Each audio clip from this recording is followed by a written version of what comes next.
నమస్తే, welcome to hit TV. ఈ రోజు మనతో పాటు ప్రముఖ ఆధ్యాత్మికవేత్త, ఆస్ట్రాలజర్, అలాగే లైఫ్ కోచ్ ఆర్బి సుధా గారు మనతో పాటు ఉన్నారు. వారితో మాట్లాడి అనేక విషయాలు తెలుసుకునే ప్రయత్నం చేద్దాం. నమస్తే మేడం. నమస్కారం మేడం, 2025 సంవత్సరం ఎలానో గడిచిపోయింది. మరి 2026 వచ్చే సంవత్సరం ఏ రాశుల వారికి ఎలా ఉండబోతుంది అంటారు? అసలు అన్ని రాశుల వారికి బాగుండాలని కోరుకుందాం. ఎందుకంటే కొత్త సంవత్సరం అందరూ కొత్త ఊపుతోనూ కొత్త ఉత్సాహంతోనూ మొదలెడుతూ ఉంటాం. అంటే న్యూ ఇయర్ అలాగే సెలబ్రేట్ చేసుకుంటారు. కానీ ఎప్పుడు లాగే మనకి ఏంటంటే గ్రహాల మార్పిడి ఉంటుంది, గోచారం ఉంటుంది. సో గోచార రీత్యా మనం చూడాలి అంటే కొన్ని రాశుల వరకు ఎప్పుడు అంతే బాగుంటుంది, కొన్ని రాశుల వరకు అంత బాగుండదు. కానీ ఎప్పటికీ ఏంటంటే 2026 అంటే సంవత్సరం మొత్తం చూడాలి అంటే మనం ఏంటంటే 9 గ్రహాలు చూడలేము. అంటే కొన్ని గ్రహాలు నెలకి మూవ్ అవుతూ ఉంటాయి, కొన్ని గ్రహాలు నెలన్నరకి మూవ్ అవుతూ ఉంటాయి, కొన్ని గ్రహాలు వక్రిస్తూ ఉంటాయి. సో చాలా అలా జరుగుతూ ఉంటుంది. సో మేజర్ గ్రహాలే మనం ఎక్కువ పరిగణలోకి తీసుకుంటాం అన్నమాట. మేజర్ గ్రహాలు అంటే ఏంటి? మనం గురువు, శని, రాహు, కేతువులు, ఇంకా సన్ కూడా తీసుకోవచ్చు. కానీ సన్ మనకి తెలుసు ఎవ్రీ మంత్ మారుతూ ఉంటుంది. 30 రోజులకి, 35 రోజులకి, లేకపోతే 31 రోజు ఇలాగా మారుతూ ఉంటుంది అనమాట. సో మోస్ట్ ఇంపార్టెంట్ సన్ మార్పిడి ఎప్పటికైనా 2026లో మాట్లాడుకోవాలి అంటే జనవరి 14కి మకరానికి వెళ్తుంది. సో మకర సంక్రాంతి మనం జరుపుకుంటాం. సో ఏంటంటే మనకి ఎప్పటికైనా సరే కొంతమంది మనకి చూసామంటే ఇండియాలో కూడాను సన్ మూవ్ అయినప్పుడు, సంక్రమణం అయినప్పుడు ఎప్పటికైనా సరే వాళ్ళకి నెల మొదలవుతుంది. మనం ఏంటంటే చంద్రమానం చేస్తాం. చంద్రుడు ఎక్కడ మనకి ఉచ్చ స్థితిలో ఉంటే ఆ మాసం మనం తీసుకుంటాం అనమాట. అదే ఇప్పుడు రోహిణి నక్షత్రం కానీ మృగశిర మాసం అలా చెప్పుకుంటూ ఉంటాం అన్నమాట. శ్రావణ మాసం అలా చెప్తాం. సో ఎక్కువ ఏంటంటే మనం చూసుకునేది చంద్రమానం. కొంతమంది ఏంటంటే సన్ చూసుకుంటారు. అలాగే టామిల్ న్యూ ఇయర్స్ డే మనం చూడాలి అంటే కనుక వాళ్ళకి ఏప్రిల్ 14th సన్ ఉచ్చానికి కూడా వస్తుంది. అప్పుడు ఏంటంటే మేషంలో ఉంటుందన్నమాట.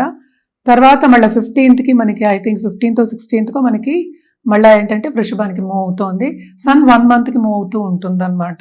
అంటే ఫిబ్రవరి 14th ఏమో మనకి కుంభానికి వెళ్ళడం. తర్వాత మనం చూసాము అంటే మనకి March I think 16th 17th అంటే 1 day ఇటు అటు అవుతుంది. మనం ఎగ్జాక్ట్గా ఏంటంటే క్యాలెండర్ పెట్టే చెప్పగలం, అన్ని గుర్తుపెట్టుకోలేము. సో సన్ సంక్రమణం కూడా మనం చూసుకుంటూ ఉంటాము. ఇంకోటి ఏంటంటే జూపిటర్ అంటే మేజర్ గ్రహం మనకి. ఆయన పోయిన సంవత్సరం అంటే మనకి లాస్ట్ డిసెంబర్లో కూడా అంటే 2025లో వక్రించి ఉన్నారనమాట. ఆయన ఏంటంటే మనకి కర్కాటకానికి వెళ్తున్నారు. కర్కాటకానికి వెళ్తే ఏంటంటే ఉచ్చస్థితిలో ఉంటారు. సో ఈ సంవత్సరం కొంతవరకు ఉచ్చస్థితిలో ఉంటారనమాట.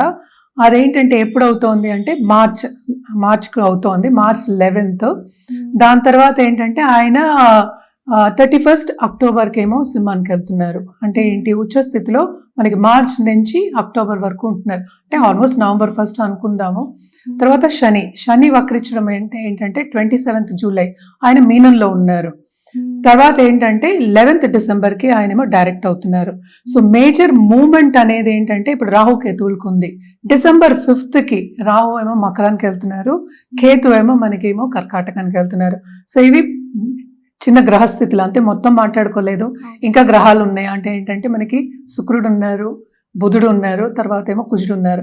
ఇవన్నీ కలిపే మనం ఒక రాశికి రాశి ఫలితాలు అనేది చెప్పడం జరుగుతుంది. సో ఆ మూమెంట్లేమో చాలా ఉన్నాయి అన్నమాట. సో మేజర్గా మనం చూసాము అంటే కుజుడు 45 daysకి మూవ్ అవుతూ ఉంటాడు. సో ఆయన వక్రించడం కూడా జరుగుతుంది. అంటే towards end of this year అంటే డిసెంబర్ 2025లో గ్రహ కూటమి అనేది మనకి ధనుసులో జరిగిందనమాట, జరుగుతోంది. సో ధనుసులో మనకి స్టార్టింగ్ ఆఫ్ ద ఇయర్ మనకి మార్స్ కూడా ధనుసులో ఉన్నారనమాట. సో అలాగే శుక్రుడు కూడా ఉన్నారు, అలాగే బుధుడు కూడా ఉన్నారు. సో అందరూ అక్కడే ఉన్నారు, మేజర్ గ్రహాలు ఉన్నారనమాట. సో జనరల్ ప్రెడిక్షన్స్ అనేది మనం రాశి పట్టి మనం చెప్పడం అనేది జరుగుతుంది. సో ఇవి గ్రహస్థితులు. సో మేజర్గా మనం చూసాము అంటే ఏల్నట్స్ అని ప్రభావం అనేది ఎవరెవరికి ఎక్కువ ఉందో చూస్తే మనకి కుంభానికి, మీనానికి, అలాగే ఏంటంటే మేషానికి ఉందన్నమాట. సో ఈ సంవత్సరంలో అంటే 2026లో శని మూమెంట్ అనేది లేదనమాట. శని ఏమో అక్కడే ఉన్నారు, అంటే మీనంలో ఉన్నారనమాట. సో ఇవన్నీ చూసుకుని మనం గ్రహస్థితులు మాట్లాడుకుందాం. జనరల్ ప్రెడిక్షన్స్ అంటే ఏంటంటే ఎప్పటికైనా మనం చెప్పేది, ఎందుకంటే రాహుకేతు మూమెంట్ ఉన్నప్పుడు కొంచెం డిఫికల్ట్ అయిన ఒక మూమెంట్ అనమాట అది. సో రాహుకేతు పూజలు కంటిన్యూస్గా చేయమనే చెప్తాం. అది ఒకటి కాకుండా నవగ్రహాల చుట్టూ ప్రదక్షిణ చేయడం అనేది వెరీ ఇంపార్టెంట్. అది ఏ రోజు అనేది మనం రాశివారీగా మాట్లాడుకోవాల్సి వస్తుంది అనమాట. మేడం, ఈ 2026 సంవత్సరంలో అసలు మేషరాశి వారికి ఎలా ఉండబోతుంది అంటారు ఈ ఎంటైర్ సంవత్సరం? ఈ సంవత్సరం అయినా అనుకున్నది సాధించగలుగుతారంటారా? తప్పక సాధిస్తారు. అంటే ఏంటంటే శని ఏంటంటే బ్యాకింగ్ అనేది ఇస్తుంది. నేను చెప్పినట్టు వక్రించినప్పుడు కానీ లేకపోతే మళ్ళీ డైరెక్ట్ అంటే వక్రించినప్పుడు కొన్ని ఇబ్బందులు వస్తాయి. కానీ ఏంటంటే ఈ రాశికి అధిపతి మనకి మార్స్ అయ్యారు. అదొకటి కాకుండా సన్ 5th లార్డ్ ఆయన కూడా ఏంటంటే ఇప్పుడు మకరానికి మనం చెప్పాం కదా, జనవరిలో మకరానికి వెళ్తున్నారు. ఉచ్చ స్థితికి మనకి ఏప్రిల్లో వస్తారు. సో ఆ టైంలో వీళ్ళకి తప్పక లక్ ఫేవర్ అవుతుంది. అంటే ఏంటి, మాసాలు మాట్లాడుకోవాలి. స్టార్టింగ్ ఆఫ్ ద ఇయర్ కన్నా ఏప్రిల్ నుంచి వీళ్ళకి చాలా బాగుంటుందనే చెప్పాలి. అప్పటి వరకు ఏప్రిల్కి ముందు let's talk from January to April అయితే కొంతవరకు వీళ్ళకి అనుకున్నది సాధించలేకపోతారు. ఇబ్బంది పడే ఛాన్సెస్ కూడా చాలా ఎక్కువ అనిపిస్తున్నాయి అనమాట. అంటే ఏంటి, అడ్డంగాలు వస్తూ ఉంటాయి, అది దాటుకుని ముందుకెళ్ళాలన్నమాట. ఎవరైనా ప్రయత్నిస్తే గానీ ఈజీగా పనులు కావు. అది మనం మాట్లాడుకునేది కెరియర్ విషయంలో. అలాగే ఏంటంటే బిజినెస్ పీపుల్ కూడా ఏప్రిల్ చాలా బాగుంటుంది. ఏప్రిల్ నుంచి మనం ఆల్మోస్ట్ జూన్ వరకు చాలా బాగుంటుంది. అంటే 2nd house కూడా సన్ వెళ్తారు. సో లక్ అనేది ఫేవర్ అవుతుంది. గవర్నమెంట్తో పని చేయించుకునే వాళ్ళు తప్పక చేయించుకోగలరు. అలాగే ఏంటంటే గవర్నమెంట్ రంగంలో ఉన్న వాళ్ళకి కూడా చాలా బాగుంటుందని చెప్పాలన్నమాట. అండ్ ఆల్సో కాంపిటేటివ్ ఎగ్జామ్స్ రాసేవాళ్ళు అంటే స్టూడెంట్స్, ఇదే టైం కదా మనకి చేంజ్ కూడా మార్చిలోనే చేంజ్ అవుతుంది మనకి. సో ఈ టైంలో తప్పక ఏంటంటే స్టూడెంట్స్ మంచి మార్కులు సాధించేవాళ్ళు అంటే ఈ రాశి వాళ్ళు మంచి మార్క్స్ వచ్చి ఉన్నత స్థాయికి వచ్చే ఛాన్సెస్ అనేవి, ఉన్నతం అంటే ఏంటి 1 yearలోనే అన్నీ అయిపోవు, కానీ ఏంటంటే స్టెప్పింగ్ స్టోన్ అంటే పాజిటివ్ దారిలో తీసుకెళ్తుంది. వాళ్ళు తగిన అంటే వాళ్ళు శ్రమ పడిన దానికి తగిన ఫలితం అనేది వాళ్ళకి ఉంటుందన్నమాట. సో తప్పక ఏంటంటే కెరియర్ పాత్లో మాత్రం కొంతవరకు వీళ్ళకి ఊరట అని చెప్పచ్చు. అంటే ఏంటి, చాలా మందికి ఉద్యోగం పోయి అలా ఉన్నారు కదా. సో నిరుద్యోగులకి ఉద్యోగ అవకాశము వస్తుంది. అలాగే స్టూడెంట్స్కి మంచి దారి అనేది కనిపిస్తుంది. అలాగే ఆంటర్ప్రూనర్స్కి అంటే ఏంటి, కొత్తగా బిజినెస్ స్టార్ట్ చేయాలి అనుకున్న వాళ్ళకంతా ఈ మార్చ్, నేను చెప్పినాను కదా, మార్చ్ ఏప్రిల్ నుంచి మనకి జూన్ వరకు చాలా బాగుంది. అండ్ ఆల్సో మనం చూసాము అంటే కనుక 9th లార్డ్ కూడా ఎగ్జాల్టేషన్కి వస్తున్నారు 4th లో. సో అక్టోబర్ వరకు మనం మార్చ్ నుంచి అక్టోబర్ వరకు చెప్పుకోవాలి. సో బాగుంటుంది, వీళ్ళకి ఏదో ఒక దారి కనిపిస్తుంది. ఫైనాన్షియల్ ఆస్పెక్ట్లో కూడా కొంతవరకు కుదుటపడే ఛాన్సెస్ కూడా మనకి ఎక్కువ కనిపిస్తున్నాయి అన్నమాట. అలాగే దాంపత్య జీవితానికి వస్తే కూడా కొంతవరకు అనుకూల పరిస్థితి అనేది నెలకొంటుంది. ఎందుకంటే డైవర్షన్ ఎలాగో ఉంటుంది కనుక మనం ఒకటి స్టార్ట్ చేస్తాం కదా, స్టార్ట్ చేసినప్పుడు దాంట్లోనే ఎక్కువ మనం ఫోకస్ పెట్టి చేయడం అనేది జరుగుతుంది. సో తప్పక ఏంటంటే వీళ్ళకి దాంపత్య జీవితంలో కూడా కొంతవరకు అనుకూల పరిస్థితి అనేది నెలకొంటుంది. అలాగే కొత్తగా పెళ్లి కావాలి అనుకున్న వాళ్ళందరికీ మనం చూసాము అంటే కనుక తప్పక మనకి అక్టోబర్ లోపల, అంటే నేను చెప్పేది మార్చి నుంచి అక్టోబర్ లోపల వాళ్ళకి సర్దుబాటు అంటే ఏంటి, మంచి పార్ట్నర్ వచ్చే ఛాన్సెస్ కనిపిస్తున్నాయి.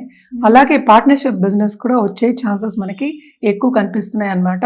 బట్ ఏదైనా సరే వ్యక్తిగత జాతకం మీదే ఆధారపడి ఉంటుంది. సో వ్యక్తిగత జాతకం చూపించుకున్నప్పుడు కొన్ని రిజల్ట్స్ అనేవి మారుతూ ఉంటాయి. మళ్ళీ ఇదేంటంటే మనం జనరల్గా 4 గ్రహాల గురించి మనం మాట్లాడుకుంటున్నాము.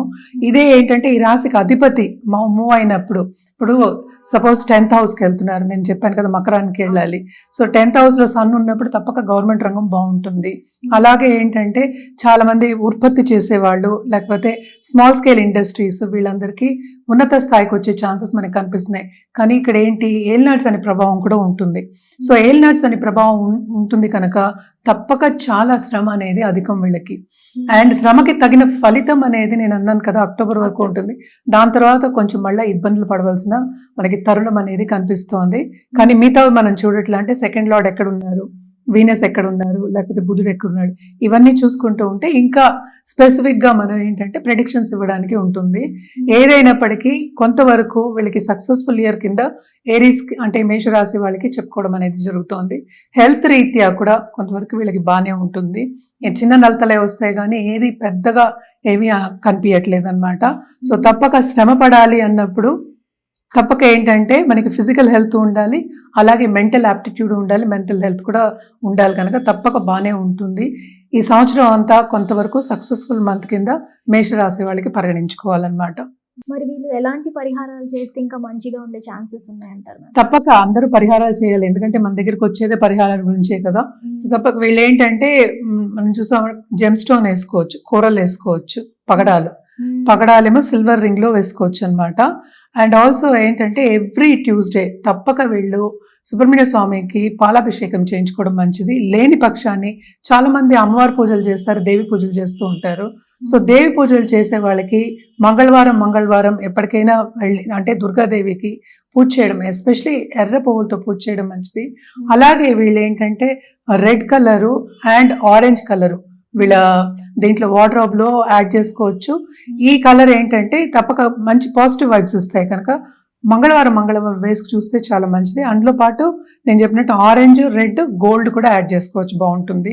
రుద్రాక్ష విషయానికి వస్తే కనుక తప్పక వీళ్ళు ఏంటంటే చతుర్ముఖి రుద్రాక్ష వేసుకోవచ్చు అనమాట.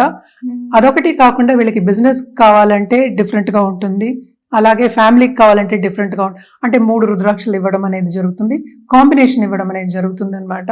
అంటే డబ్బు అందరికీ కావాలి, డబ్బు అంటే ఎవరికి చేయదు, అంటే సంపద అంటే ఎవరికి చేయదు. సో దానికి గుంజన్ మాల వేసుకోవచ్చు. అలాగే ఏంటంటే క్రిస్టల్స్ పెట్టుకోవచ్చు. అంటే ఏంటి, మనకి ఆల్రెడీ దాంట్లో మనం బ్లెస్ చేసి ఇచ్చిన క్రిస్టల్స్ ఉంటాయన్నమాట, ఎనర్జైజ్డ్ అంటాము. ఎనర్జైజ్ క్రిస్టల్స్, అలాగే వాస్తు క్రిస్టల్స్, ఇవన్నీ కూడా పెట్టుకోవచ్చు. ఏదైనప్పటికీ జాతక రీత్యా మనం చెప్పడం జరుగుతుంది అనమాట. మనం పరిహారాల కింద నేను చెప్పాను కదా ఇందాక, క్రిస్టల్స్ అవి వేసుకోవచ్చు. ఇది గుంజన్ మాల అంటారు. గుంజన్ మాల ఏంటంటే కంప్లీట్ గా లక్ష్మి అట్రాక్ట్ చేయడానికి అనమాట. మనం ఎప్పుడు అనుకుంటూ ఉంటాం కదా, చంచల లక్ష్మి మన దగ్గర ఉండదు, ఇస్తూ ఉండాలి, అంటే రొటేషన్ లో ఉండాలి అనుకుంటూ ఉంటాం. కానీ గుంజన్మాల యాక్చువల్ గా మనం దేవుడి గదిలో పెట్టుకోవడమో లేకపోతే మందిరంలో పెట్టుకుని పూజ చేయడమో అయితే తప్పక లక్ష్మి అనేది నిలబడుతుంది అనేది మనకి ఏంటంటే నమ్మకం అన్నమాట. అదొకటి కాకుండా ఇది ఎనర్జైజ్డ్ పిరమిడ్ అన్నమాట, మనీ గురించే, అబండెన్స్ గురించే. పైరేట్, మళ్ళీ ఏంటంటే ఇక్కడ మనకి టైగర్ స్టోన్స్ ఇవన్నీ ఉన్నాయి. పైన చూసావా క్రిస్టల్ ఉంది, అదేమో కాపర్ తోటి వైర్ పెట్టి మనం ఏంటి దానికి బ్లెస్సింగ్ ఇచ్చి ఆల్రెడీ ఎనర్జైజ్ చేసి ఇస్తాం. ఇక్కడ కూడా మనకి కాపర్ వైర్ ఉంటుంది. సో ఇది కూడా ఏంటంటే ఇంటికి గుమ్మానికి ఎదురుకుండా పెట్టుకుంటే చాలా మంచిది, డబ్బుని అట్రాక్ట్ చేయొచ్చు. అదొకటి కాకుండా చాలా మటుకు ఏంటంటే నెగిటివ్, అంటే చాలా మంది ఏంటంటే దృష్టి దోషం అనేది ఉంటుంది, నరదృష్టి అనేది కూడా ఉంటుంది. వాటన్నిటికి కూడా ఈ క్రిస్టల్ అనేది పనికొస్తుంది అన్నమాట. ఓన్లీ ఇంట్లోనైనా మ్యామ్, షాప్ వాళ్ళు, బిజినెస్ చేసే వాళ్ళు ఉంటారు కదా, వాళ్ళు పెట్టుకోవచ్చు? తప్పక షాప్ వాళ్ళు పెట్టుకోవాలి. ఏదైనా సరే ద్వారానికి ముందు పెట్టుకుంటే షాప్ వాళ్ళకి ఇంకా ఎక్కువ కావాలి కదా. సో ఇదొకటి కాకుండా మనకి ఏంటంటే ఇంకా ఉన్నాయి మన దగ్గర, వాస్తు క్రిస్టల్స్ అని ఉంటాయి, అలాగే ఏంటంటే గోమతి చక్రాలు ఉంటాయి అన్నమాట, దాంతో పాటు ఉంది. అండ్ ఆల్సో నవధాన్యాలది కూడా ఉందన్నమాట, అలాగే రుద్రాక్షది కూడా ఉంటుంది. సో రుద్రాక్ష పెట్టి నేను మనం ఇది పిరమిడ్ ఇస్తాం. సో ఇవన్నీ కూడా వాళ్ళు ఎదురుకుండా పెట్టుకోవచ్చు, ఎందుకంటే ఎనర్జైజ్ చేసింది ఎప్పటికైనా సరే మనకి బ్లెస్సింగ్స్ అనేది ఉంటుంది. సో బ్లెస్ చేసింది ఏంటంటే మన బ్లెస్సింగ్స్ తిరిగి వస్తాయి.